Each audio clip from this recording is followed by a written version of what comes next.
존경하고 사랑하는 시청자 여러분, 그동안 평안하셨는지요? 오늘은 제가 여러분께 의사를 200% 활용하는 비법을 전해드리고자 합니다. 여러분들 요즘 다 주치의들이 있으시죠?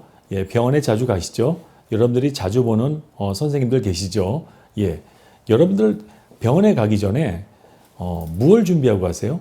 여러분들 나름대로 그 선생님에 대한 큰 기대가 있잖아요. 오늘 정말 내가 큰 문제가 있는데 오늘 가서 이 문제가 해결됐으면 좋겠다라는 마음으로 선생님들을 찾아가는데 많은 분들이 의사를 어떻게 활용하는지를 모르고 있는 것 같아요. 이게 어떻게 보면 굉장히 중요한 강의인데 이거를 제가 진작에 말씀드렸어야 되는데 오늘이야 비로소 제가 닥터를 200% 활용하는 비법을 전수해서 여러분들이 병원에 가서 선생님들과 쓰는 그 시간이 정말 전에하고는 비교가 안 되는 200% 이상 알차게 되는 오늘 그 비결을 제가 전수해 드리겠습니다. 자, 첫 번째, 병원에 가기 전에 여러분 반드시 준비해야 될 게 있습니다. 첫 번째는 치컴플레인, 나에게서 내가 병원에 그 의사를 만나는 가장 중요한 이유가 뭔가 그거를 꼭 정해 놓으셔야 되고 선생님을 만났을 때 그거 위주로 해서 그 상담을 진행해야 됩니다. 여러분들이 만약에 문제를 갖다 3개 이상 제시하게 되면 선생님이 그거에 대해서 쓸 수 있는 시간이 희석이 되기 때문에 정작 가장 중요한 치컴플레인에 대해서 쓸 수 있는 시간이 한정이 돼서 여러분들이 선생님을 보고 나왔는데 오늘 이상하게 내가 제일 고민하는 부분에 대해서는 제대로 진료를 못 받았다.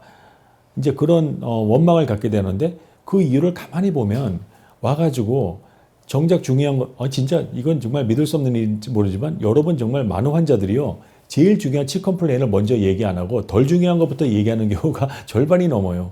나중에 얘기하다 보면 진짜 중요한 게 그때 나오는 경우도 있고 막 3개, 4개, 5개가 막 나오는 거예요. 어떤 사람은 막 나가다가 다시 들어와서 선생님 근데 제가 깜빡 이중했는데 제가 요즘 굉장히 많이 어지럽거든요. 이거 중풍 온 거 아니에요? 이러다 중풍 걸리는 거 아니에요? 그렇게 물어보는 분도 있더라고요. 그거 제가 뭐라고 대답을 하겠습니까? 그렇게 되면은 여러분 그거는 의사를 활용하는 게 아니고 그 의사가 갖고 있는 그 모든 리소스와 재능이 여러분들을 위해서 제대로 쓰여지지 못하게 하는 거예요. 제가 만약 환자라면은 저는 병원에 가기 전에 딱 준비를 할 것 같아요. 가장 중요한 거 오늘 내가 이거 꼭 물어봐야지. 그거를 치컴플레인을 거기다 동그라미 쳐놓고 혹시 시간이 된다면 그 다음으로 중요한 거 한 3개까지 딱 그걸로 제한할 것 같아요. 그래도 꼭 이건 닥터한테 알려야 될 게 있다면 그냥 메모를 해가지고 선생님 혹시 이거 제가 나중에 약이 몇 가지 리필이 있는데 그거 좀 해주십시오 라고 이렇게 그냥 드리면 돼요.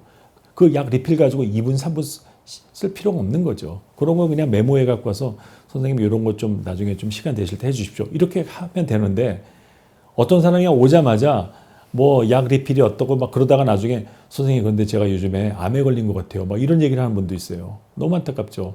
그게 처음부터 나왔어야 되는 얘기인데 한 개, 2개에서 끝나야 돼요. 만약에 문제가 막 5개, 7개, 8개 된다면 주치의 선생님한테 그냥 리퍼럴 요청하세요. 근데 이런 문제가 있어서 이런 전문의 선생님 보고 싶다고 그냥 그렇게 얘기하는 게 그게 좀 현실적인 방안이 아닐까. 예, 꼭 그렇게 하시고 그다음 2번째 중요한 게 있어요. 여러분들이 선생님 보시기 전에 정말 준비해야 될 2번째 굉장히 중요한 거. 여러분이 드시는 약병을 통째로 다 갖고 가서 딱 선생님 책상 위에 꺼내놓는 거. 이게 가장 바람직한 거예요. 왜 그러냐. 대부분의 환자들이 약 이름을 기억을 못해. 그래서 제가 어떤 환자 보고 요즘에 엔츄레스토 드시고 다리 부종이 많이 빠졌죠. 이렇게 얘기하면 그게 무슨 말이에요? 엔츄레스토?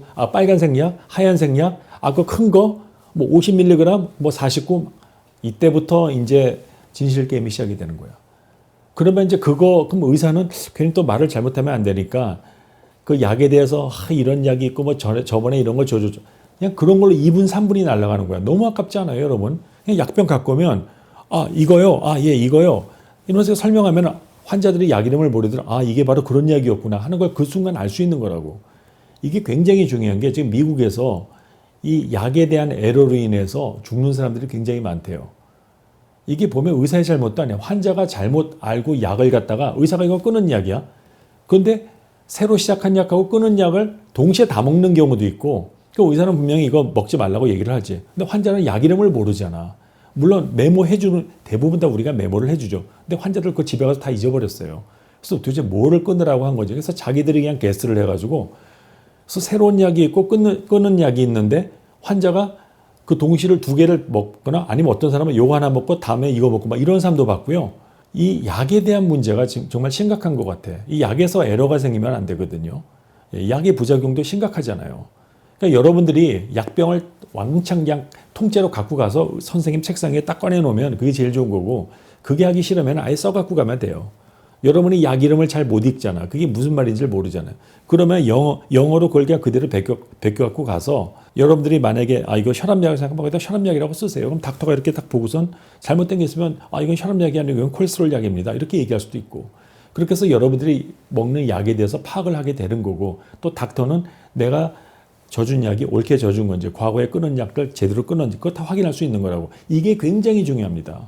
그래서 저는 제 환자들한테 반드시 병원에 올 때, 저를 볼 때, 혹은 다른 선생님, 다른 어떤 전문의 선생님을 찾아갈 때 약병을 꼭 갖고 가라. 그거를 제가 강력하게 요청을 하는데, 그걸 지키는 사람이 10명 중에 한 명도 안 돼요. 한 명도 안 돼.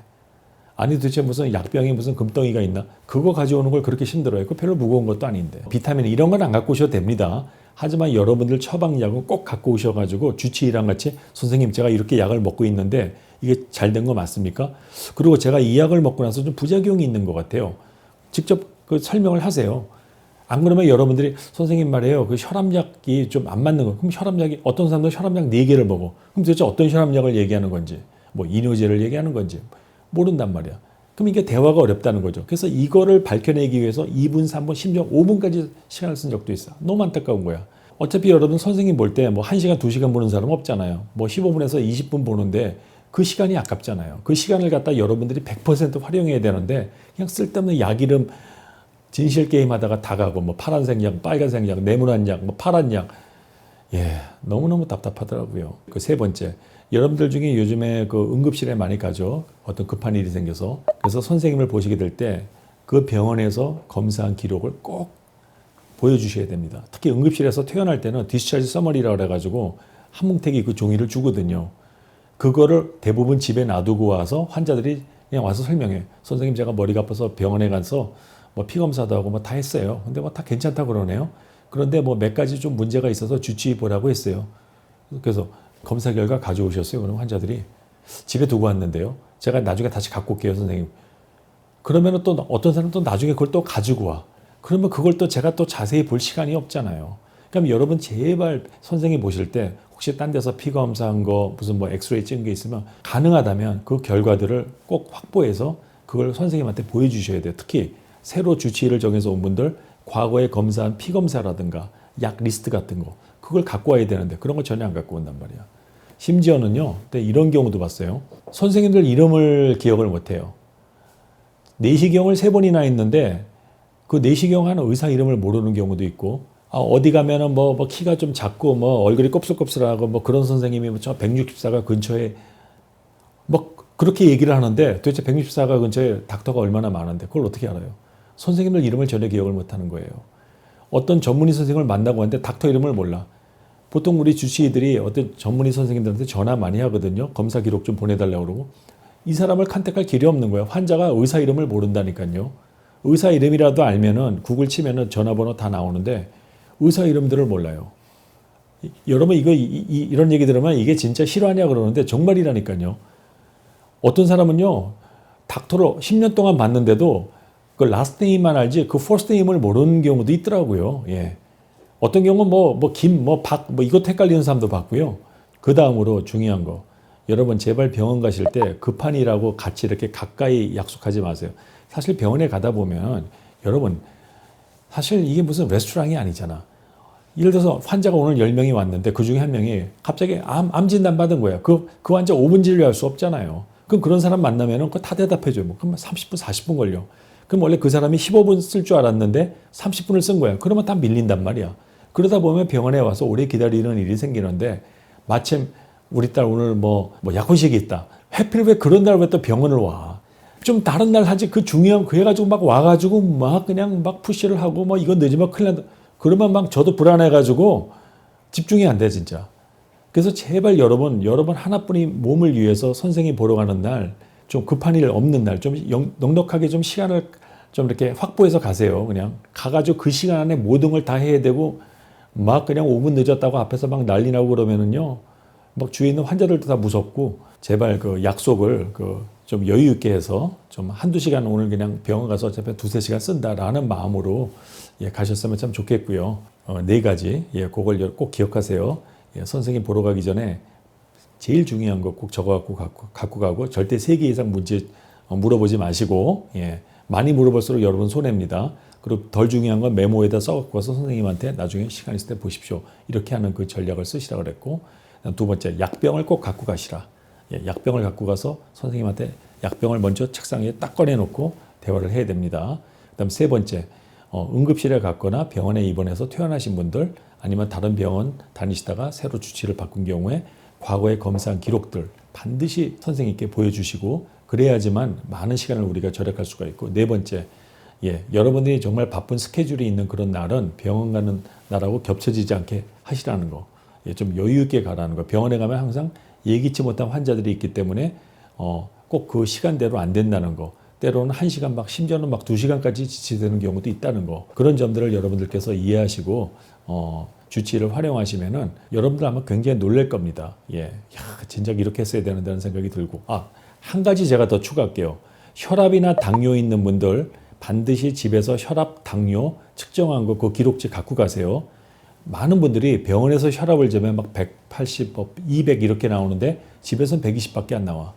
근데 병원에만 가면 혈압이 이렇게 높은 분들이 있어요.